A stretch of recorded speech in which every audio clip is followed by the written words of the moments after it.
तो एपिसोड की स्टार्टिंग में दिखाया जाता है कि जिनिंग ने उस जगह पर जितने भी वॉरियर्स को मारा होता है, अब वह देखता है कि वह सभी वॉरियर्स दोबारा जिंदा हो रहे होते हैं। यह देखकर जिनिंग अब गुस्से में अपने फायर वाटर लोटस टेक्निक का यूज करता है, जिससे वह सभी वॉरियर्स वहां पर पिघल जाते हैं। पर तभी जिनिंग देखता है कि वह सभी लोग दोबारा जिंदा होने लगते हैं, जो देखकर जिनिंग बोलता है क्या यह सब इमॉर्टल है, पर यहाँ पर जरूर इनकी कोई न कोई कमजोरी तो होगी ही। और तभी वह वॉरियर्स दोबारा जिनिंग पर अटैक कर देते हैं, जो देखते ही जिनिंग दोबारा उन्हें मारने लगता है। और अब वह देखता है कि इस बार यह सभी वॉरियर्स पिछली बार से काफी ज्यादा कमजोर होते हैं। अब यह देखकर जिनिंग समझ जाता है कि यह सभी वॉरियर्स अपने पावर से अपने आप को रीजनरेट कर रहे हैं, जिससे यह सभी धीरे धीरे कमजोर होते जा रहे हैं। तो इन्हें हराने के लिए जिनिंग को इन सभी वॉरियर्स के बॉडी के अंदर की पूरी पावर को खत्म करना होगा, जिसके बाद जिनिंग एक एक करके उन सभी वॉरियर्स को मारने लगता है।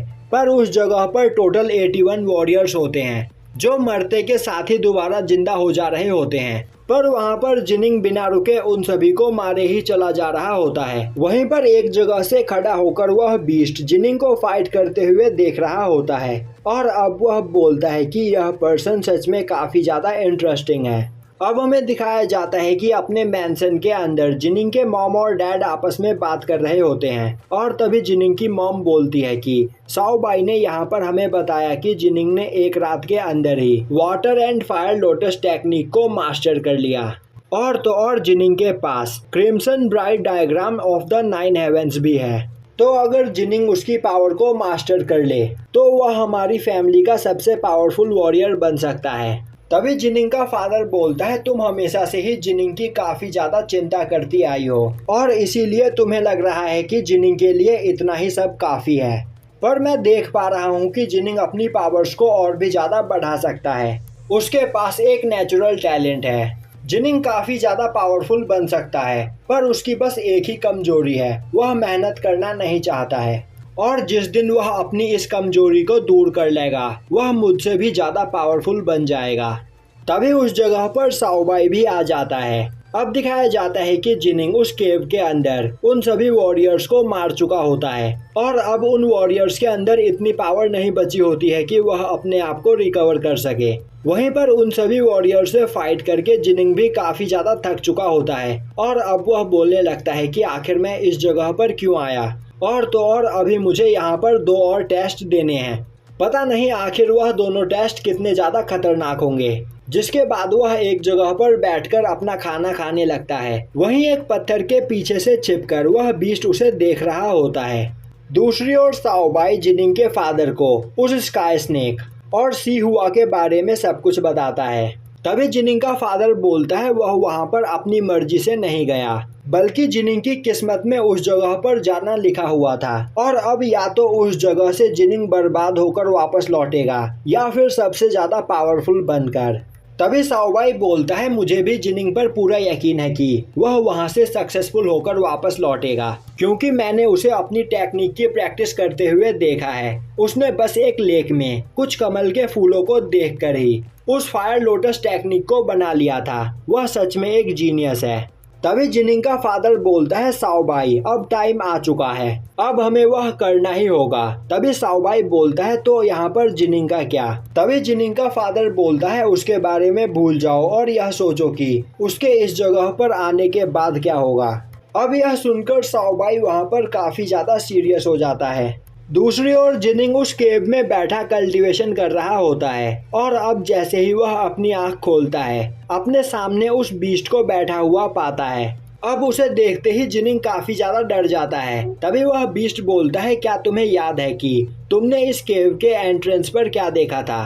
अगर तुमने यहाँ पर इन तीनों टेस्ट को पास कर लिया तो तुम्हें इस जगह पर एक काफी बड़ा इनाम मिलेगा, और मैं यहाँ पर तुम्हारा तीसरा टेस्ट हूँ। तभी जिनिंग बोलता है पर फर्स्ट के बाद तो सेकंड टेस्ट आना चाहिए, तो फिर तुम मेरे तीसरे टेस्ट कैसे हो सकते हो। वह बीस्ट बोलता है हाँ तुम बिल्कुल सही बोल रहे हो, पर यहाँ पर 10 लाख साल से भी ज्यादा बीत चुके हैं और इस केव के फर्स्ट टेस्ट को कोई भी कंप्लीट नहीं कर पाया, जिससे परेशान होकर सेकंड टेस्ट गार्डियन ने सुसाइड कर लिया, क्योंकि हम तीनों इस केव के अंदर काफी सालों से कैद है और यहाँ पर किसी पर्सन से हारने के बाद ही हम इस केव से आजाद हो सकते हैं। और तुम यहाँ पर सच में काफी ज्यादा लकी हो जो सेकंड टेस्ट से बच गए, और यहाँ पर मैं तुम्हारा थर्ड टेस्ट हूँ, पर मैं तुम्हें इतनी आसानी से पास नहीं होने दूंगा। तो यहाँ पर तुम्हें अपनी पूरी पावर के साथ मुझ पर अटैक करना है। और अब यह बोलते ही वह बीस्ट जिनिंग पर अटैक कर देता है, जिससे जिनिंग दूर जाकर गिरता है और चिल्लाते हुए बोलता है कि आखिर तुमने मुझ पर अभी अटैक क्यों किया, मैं अभी इसके लिए तैयार नहीं था। और अगर इस जगह पर तुम्हें इस केव से आजाद होना है तो तुम्हें अटैक करने का पहला मौका मुझे देना चाहिए।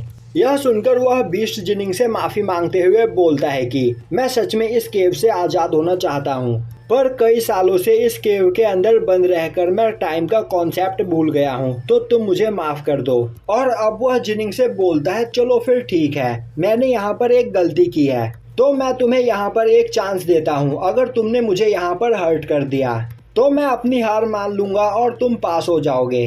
जिनिंग बोलता है कहीं तुम मेरे साथ मजाक तो नहीं कर रहे हो। तभी वह बीस्ट बोलता है नहीं, अगर तुम मेरे स्किन पर एक स्क्रैच भी कर पाए तो तुम यहाँ पर जीत जाओगे। यह सुनकर जिनिंग को उस पर यकीन नहीं होता है, पर तभी वह अपने स्वॉर्ड का एक डुप्लीकेट स्वॉर्ड बनाते हुए अपनी फायर वाटर लोटस टेक्निक का यूज करते हुए उस बीस्ट के ऊपर अटैक करने को आगे बढ़ता है। अब जिनिंग की पावर को देखकर वह बीस्ट काफी ज्यादा खुश होता है और बोलता है कि तुम सच में एक जीनियस हो। जिसके बाद जिनिंग अपनी पावर का यूज करते हुए उसे क्रश करने लगता है, पर तभी वह बीस्ट उस फायर लोटस से बाहर निकलकर जिनिंग पर अटैक करके उसे दूर फेंक देता है और बोलता है कि तुम्हारी यह टेक्निक काफी ज्यादा खतरनाक है, पर यह टेक्निक तुमसे ज्यादा पावरफुल पर्सन के ऊपर किसी काम की नहीं।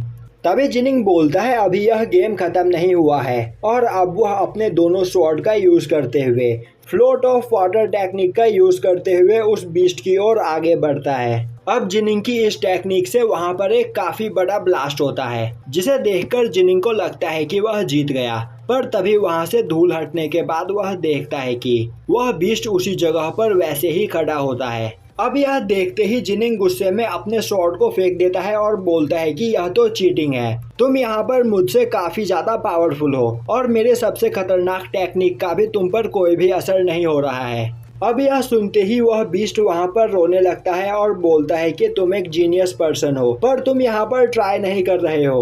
अपनी थोड़ी और पावर का यूज करो, तुम मुझे यहाँ पर हर्ट कर सकते हो। अगर तुमने मुझे यहाँ पर हर्ट कर दिया तो तुम पास हो जाओगे और तुम्हें काफी बड़ा इनाम मिलेगा। एक और बार ट्राई करो और अपनी पूरी पावर का यूज करो। आखिर तुम यहाँ पर इतना आलस क्यों दिखा रहे हो? मैं तुमसे भीख मांगता हूँ। अपनी पुरानी फाइट्स को याद करो, मुझे पता है कि तुम्हारे पास और भी टेक्निक्स मौजूद है। क्या तुम यहाँ तक पहुँचने के बाद यहाँ से वापस लौट जाओगे? नहीं, मुझे यहाँ पर अकेला छोड़कर मत जाओ, मैं इस जगह पर कैद होकर नहीं रहना चाहता हूँ। अब यह देखकर जिनिंग बोलता है ठीक है, मैं समझ गया कि तुम यहाँ पर कैसा फील कर रहे हो। अब वह बीस्ट जिनिंग को छोड़ देता है और काफी बुरी तरीके से रोते हुए बोलता है कि मैं यहाँ पर इतने सालों से कैद हूँ कि मुझे खुद भी नहीं पता है कि कितने साल बीत गए। और तो और मेरा पार्टनर भी मुझे यहाँ पर छोड़कर चला गया और यहाँ पर उसकी तरह मैं खुद को मार भी नहीं सकता हूँ। और तो और तुमने गोल्डन आर्मी को भी हरा दिया है, तो अब अगर तुम इस जगह से वापस लौट जाओगे तो मैं इस जगह पर अकेला ही रह जाऊंगा। तभी जिनिंग उसे शांत करता है और बोलता है कि रुको, मैं कुछ सोचता हूँ। अब वह बीस्ट बोलता है कि तुम एक जीनियस हो, पर तुमने इनफ ट्रेनिंग नहीं कर रखी है, वरना तुम मुझे एक ही अटैक में मार सकते थे। तभी जिनिंग बोलता है मैं तुम्हें यहाँ पर मारना नहीं चाहता हूँ, तो क्या तुम इस जगह पर खुद को नहीं मार सकते हो? वह बीस्ट बोलता है मैं इस जगह पर खुद को हर्ट कर सकता हूँ, पर खुद को मार नहीं सकता। पर अब हम यहाँ पर क्या करें? तुम्हारे अंदर इतनी एनर्जी नहीं है कि तुम मुझे यहाँ पर हर्ट भी कर सको। तो अब आखिर तुम इस टेस्ट को पास कैसे करोगे और अब मैं इस जगह से आज़ाद कैसे होऊंगा? तभी जिनिंग बोलता है मेरे पास यहाँ पर एक आइडिया है, अपना हाथ आगे लाओ और अपने हाथ को रिलैक्स रखो। अब वह बीस्ट ऐसा ही करता है। तभी जिनिंग देखता है कि उस बीस्ट के नाखून काफी ज्यादा खतरनाक होते हैं जिसके बाद जिनिंग उस बीस्ट की एक उंगली को पकड़कर उसी के नाखून से उसे स्क्रैच कर देता है और बोलता है कि मैंने यहाँ पर तुम्हें हर्ट कर दिया और मैं यहाँ पर जीत गया।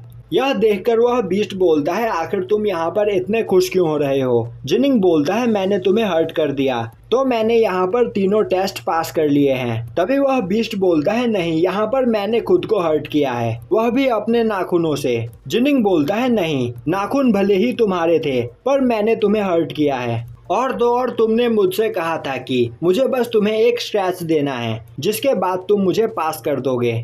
तभी वह बीस्ट बोलता है पर ऐसा कैसे हो सकता है। यह सुनते ही जिनिंग बोलता है क्या तुम्हें इस केव के अंदर और हजारों सालों तक कैद रहना है। यह सुनते ही वह बीस्ट हंसते हुए बोलता है नहीं नहीं, तुम जीत गए और अब से तुम मेरे न्यू मास्टर हो। और यह बोलते हुए वह बीस्ट वहां से गायब होने लगता है। वहीं वह काफी ज्यादा खुश होता है क्योंकि वह कई हजारों साल के बाद इस केव से आजाद हो रहा होता है। तभी जिनिंग उसे रोकने की कोशिश करता है और बोलता है कि आखिर तुम यहाँ पर क्या कहना चाहते हो, मैं तुम्हारा मास्टर कैसे हो सकता हूँ। पर वह बीस्ट बिना कुछ बोले ही वहाँ से गायब हो जाता है और यहीं पर यह एपिसोड खत्म हो जाता है।